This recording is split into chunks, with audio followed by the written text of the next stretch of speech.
السلام عليكم ورحمة الله وبركاته. الحمد لله رب العالمين. الصلاة والسلام على رسول الله وعلى آله وأصحابه وأزواجه وذرياته ومن تبعهم بإحسان إلى يوم الدين. أما بعد فاتقوا الله عباد الله. وعن أبي هريرة رضي الله عنه عن النبي صلى الله عليه وسلم قال: الصدقة تطفئ غضب الرب.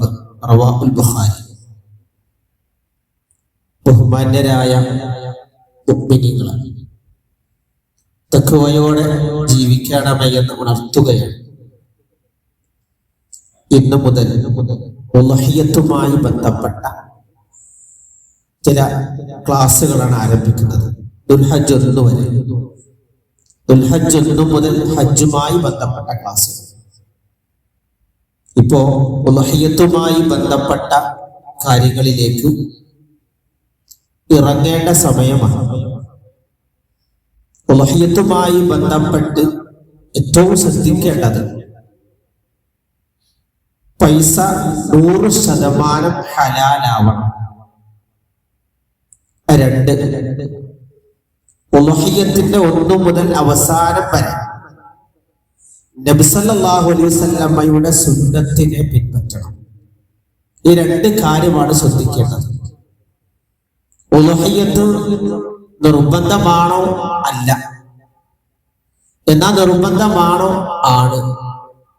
പക്ഷെ ഹദീസുകളിൽ മുഅക്കദായ സുന്നത്തി എന്നാണ് അതിനെ വിശേഷിപ്പിച്ചത്. ആ ഉളഹിയത്തിന് വേണ്ടി നൽകുന്ന പണം സക്കാത്തല്ല. സക്കാത്തിന്റെ ഇനത്തിൽ പെടുത്തിയിട്ട് ആരും ഉളഹിയത്തിന് വേണ്ടി പൈസ കൊടുക്കണ്ട. അത് സ്വതഹയാണ്.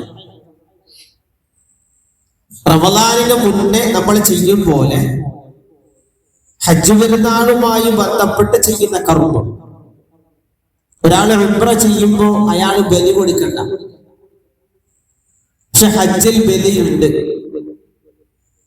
അവിടെ ഹജ്ജാജുമാര് ഹജ്ജിന്റെ അവസാനമായിട്ടൊരു മൃഗത്തെ ബലി കൊടുക്കുമ്പോൾ ബാക്കിയുള്ള ലോക മുസ്ലിമീങ്ങൾ മുഴുവനും അള്ളാഹു അനുവദിക്കപ്പെട്ട ആട്, മാട്, ഒട്ടകങ്ങളെ അഥവാ കഴിവുള്ള ആളുകൾ, അങ്ങനെയാണ് ഹദീസിൽ വന്നിട്ടുള്ളത്, ആ ബലികർമ്മവുമായി ബന്ധപ്പെട്ട് സാമ്പത്തികമായി റബ്ബിന്റെ മാർഗത്തിൽ സഹായിക്കണം.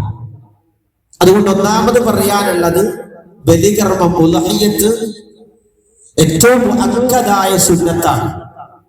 മാത്രമല്ല സൂറത്തുൽ ഹജ്ജിൽ ഏതാണ്ട് ഒരു 8-9 ആയത്തുകൾ പരിശോധിച്ചാൽ ഉളഹിയത്തിന്റെ 10 ഗുണങ്ങൾ അള്ളാഹു എണ്ണി പറയുന്നുണ്ട്.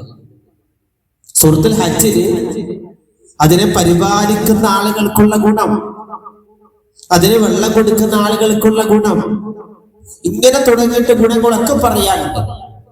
അപ്പൊ ഉളഹിയത്തുമായി ബന്ധപ്പെട്ട് ഒന്നാമത് പറയാനുള്ളത് അത് നിങ്ങൾക്ക് അള്ളാഹു നൽകിയ ഹലാലായ സമ്പത്തിൽ നിന്ന് റബ്ബിന്റെ മാർഗത്തിൽ ചെയ്യുന്ന ഏറ്റവും സുന്ദരമായ സ്വതഖയാണ്. പ്രവാചകൻ സല്ലല്ലാഹു അലൈഹി വസല്ലം പറഞ്ഞു, അസ്സദഖത്തു, നിങ്ങൾ നൽകുന്ന സ്വതഖയുണ്ടല്ലോ, തുത്ഫിഉ, അത് കെടുത്തി കളയും, ഗളബർ റബ്ബ്, അല്ലാഹുവിന്റെ കോപത്തെ. നമ്മുടെ ജീവിതത്തിൽ നമ്മൾ തെറ്റ് ചെയ്താൽ ആ തെറ്റിന് തൗബയുണ്ട്. ആ തൗബ ചെയ്തില്ല എങ്കിൽ അള്ളാഹുവിന്റെ കോപമുണ്ടാകും.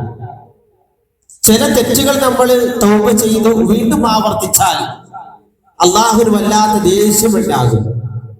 അപ്പൊ മനുഷ്യരായ നമ്മളോട് പടച്ച റബ്ബിന് ഏത് തെറ്റിലാണ് ദേഷ്യമെന്ന് അറിയാൻ കഴിയില്ല. പക്ഷേ നാം ചെയ്യുന്ന സ്വതഖയുണ്ടല്ലോ, അത് അള്ളാഹുവിന്റെ ദേഷ്യത്തെ, അള്ളാഹുവിന്റെ വെറുപ്പിനെ, അള്ളാഹുവിന്റെ കോപത്തെ ഇല്ലാതാക്കും.